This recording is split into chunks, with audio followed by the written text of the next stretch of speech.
hilang. Yang diingat dia cuma hantar pakcik tu je. Rupa-rupanya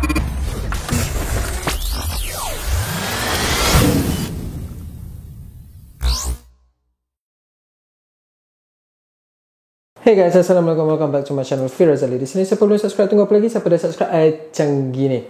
Alright, so berdasarkan tajuk di atas, so dalam video kali ni aku nak share dengan korang kisah seseorang kawan aku sendiri yang hilang selama lebih 12 jam di alam bunian. So kalau korang nak tahu apa jadi, korang kena stay sampai hujung video untuk tahu cerita keseluruhannya. Okay? So kisah dia ni sebenarnya tak adalah seram sangat, tapi dia lebih kepada macam mistik, kau tahu, macam di luar pemikiran manusia. Kau bayangkanlah boleh hilang dekat alam bunian kan. So dia tak seram, tapi dia misteri. Sesuatu yang misteri yang kita susah nak explain dengan pemikiran normal. So sebab tu aku rasa cerita ni interesting untuk aku kongsikan dengan korang. Tapi sebelum kita start, siapa yang belum subscribe tu, apa kata korang tekan dulu butang subscribe and tekan sekali butang loceng supaya bila aku post video baru, korang dapat tahu. Alright, so tanpa membuangkan masa, jom kita start dengan cerita Alif Marjans TV. So kisah ni terjadi dekat Alif masa dalam 2007 macam tu. Masa tu dia dengan aku sama-sama belajar dekat UiTM Melaka. So untuk kisah ni dia ada dua bahagian tau. Dia macam ada episod 1 dengan episod 2. Macam tu. Okay, so aku akan explain dulu kat korang episod 1 sebab dia kronologi tau. Dia memang ada kaitan. So kita cerita dulu episod 1.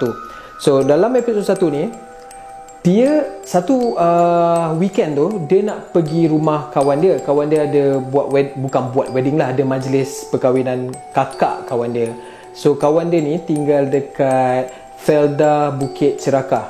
Okay, yang dekat dengan Puncak Alam tu. Yes, Felda Bukit Cerakah.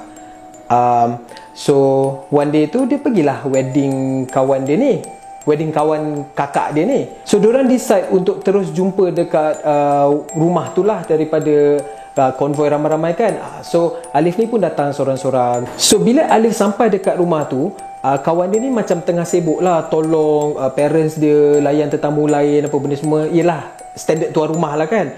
So Alif ni pun layanlah diri sendiri. Kawan-kawan dia yang lain pun tak sampai lagi.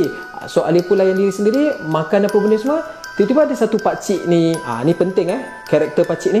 Ada satu pakcik ni datang makan dengan dia. So pakcik ni memang normal, nampak macam pakcik biasa. Makan dengan dia apa benda semua. Diorang sembang lah, macam kenal dengan each other. Standard lah, orang tua tanya cucu, cucu tanya orang tua kan. Kita berbudi, orang berbahasa. So diorang pun sembang apa benda semua.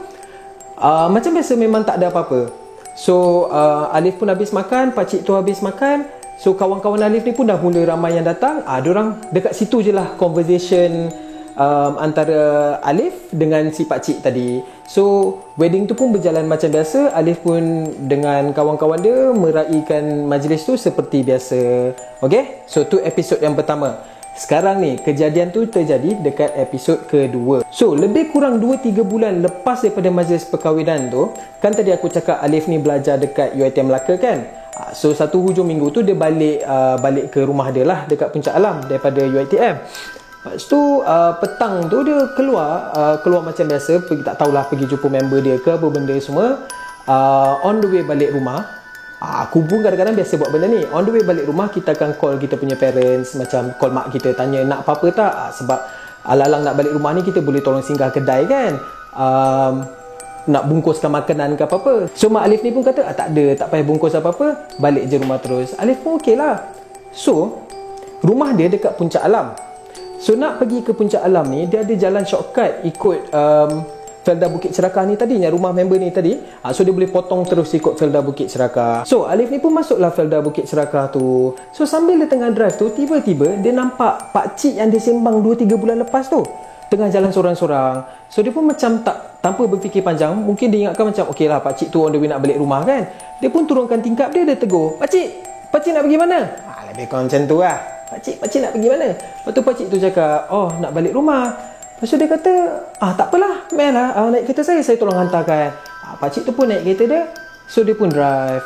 Lepas tu diorang sembang lah dalam kereta. Dia tanyalah, pakcik duduk rumah Ibrahim kan? Pakcik tu pun kata, si Ibrahim ni yang kawan dia yang ada wedding 2-3 bulan lepas tu, rumah tu lah. So pakcik tu kata, So Alif pun tahulah jalan nak pergi belakang rumah Ibrahim tu kan. Tiba-tiba pakcik ni kata, ikut sini, ikut sini. So pakcik tu tunjukkan jalan lain. So Alif pun tanpa berfikir panjang, yelah sebab pakcik tu kan orang lokal situ, orang kawasan situ, mungkinlah pakcik ni tahu shortcut ke apa. Sedangkan kalau nak pergi rumah Ibrahim tu jalan lain, tapi pakcik ni tunjuk jalan lain.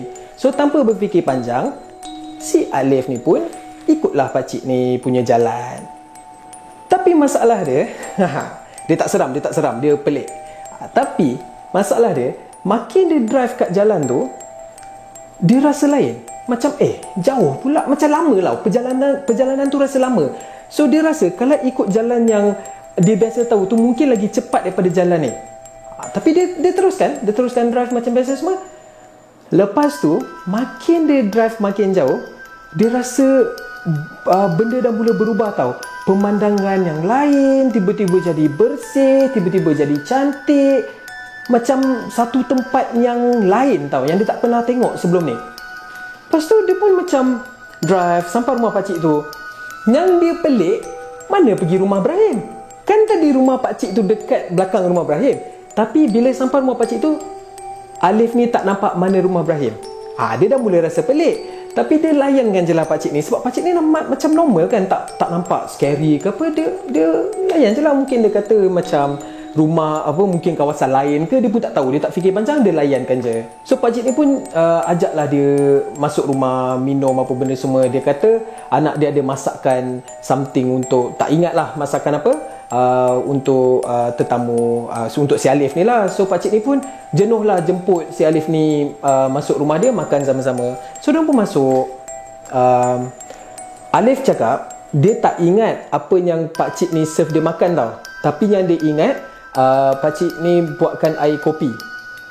Tapi dia minumlah kopi tu macam biasa. Tapi dia kata makanan, dia tak ingat makanan apa. Tapi aku rasa makanan tu normal lah kot. Sebab kalau makanan tu tak normal, mungkin dia akan ingat sekarang kan. So mungkinlah aku assume kuih-kuih biasa lah kot.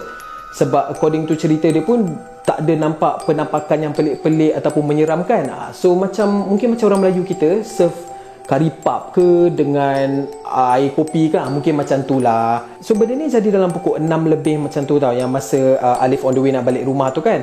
So bila dia dah habis sembang-sembang dengan pakcik ni apa benda semua, masa tu dah nak masuk maghrib lah kan, 6.30, 7 macam tu. So dia pun minta lah diri daripada pakcik ni. So dia dah salam pakcik ni semua macam biasa, dia keluar lah daripada rumah. So bila dia keluar rumah pakcik ni, dia nampak memang keadaan makin gelap lah. Sebab dah nak masuk maghrib kan. Kau tahu tak, macam waktu-waktu senja tu kan macam dah mula gelap kan. Dia pun masuk kereta, dia drive. Tapi nasib baik dia ingat jalan balik rumah. Kalau buatnya tak jumpa jalan balik rumah, lagi satu hal. Tapi ini bukan kes dia, ni bukan cerita ni tak ke arah situ. Dia jumpa jalan balik rumah, okey? Tapi kat sini kepelikan dia lagi. Kan keadaan masa dia keluar daripada rumah pakcik tu dah mula gelap, seakan-akan maghrib kan. Tapi bila dia drive, makin dia dah nak sampai rumah, keadaan makin cerah. Dan macam makin ke tengah hari lah, daripada pagi nak ke tengah hari macam tu. Dia pelik. Macam memang jadi jam. Macam bukan maghrib ke? Takkan belah sana maghrib, belah sini dah lepas subuh, zuhur pula kan. Memang dia sangat pelik. Memang satu perkara yang dia tak boleh nak explain. Dia jadi bingung tau. So dia teruskan drive, dia sampai kat rumah. Bila dia sampai kat rumah dia tengok orang dekat rumah dia ramai. Dia macam, sudah, apa jadi? Kenapa ramai gila orang kat rumah dia? Lepas tu bila dia masuk rumah, family dia semua jadi macam panik lah. Macam, kau pergi mana, apa benda, kau hilang apa benda semua. Dia kata, hilang? Yang dia ingat, dia cuma hantar pakcik tu je. Rupa-rupanya dia dah hilang lebih daripada 12 jam. Sampai tahap mak dia dah pergi balai polis nak buat report kehilangan anak. Tapi sebabkan belum cukup 24 jam, dia tak boleh buat report. Sampai tahap macam tu. So bila dia tanya mak dia duduk bersembang, apa yang sebenarnya terjadi? So mak dia kata, lepas dia call mak dia tanya nak beli barang apa-apa tu ke tak, dia terus senyap. So bila dah lewat malam macam tu, mak dia cuba call dia, tak dapat. Macam engage lah, tak dapat. Message tak masuk. Dia macam terus block tau. Dia macam dah terus hilang macam tu. Itu yang family dia semua panik tu. Macam tu lah cerita dia. Tapi bagi dia yang dah sampai kat rumah tu, pengalaman ni bukan satu pengalaman yang menyeramkan. Sebab dia nampak keadaan semua biasa. And keadaan pakcik tu dengan rumah pakcik tu pun semua biasa. Tak ada rasa macam satu benda yang menyeramkan tau. Tapi dia kata, yang dia ingat, masa dia on the way drive balik tu, dia rasa sangat-sangat penat. Bukan satu drive yang biasa lah. Dia rasa masa dia drive balik tu sangat-sangat penat. So macam tu lah kisah Alif Marjan TV. Macam aku cakap tadi, kisah ni dia tak adalah seram, tapi dia lebih kepada macam muskil. Kau tahu muskil, dia macam mistik, dia macam misteri apa yang sebenarnya terjadi. Tapi yang kita tahu, according to family dia, memang dia telah hilang dan pergi ke alam bunian. Yang macam kita tahu juga, aku tak tahulah korang, tapi macam aku dah terlampau banyak dengar cerita mengenai alam bunian ni lah, alam yang belah sana tu kan. So once you dah cross, you dah termasuk alam diorang. So ada yang bernasib baik jumpa jalan keluar, ada yang tak tahulah, hilang dan sebagainya kan.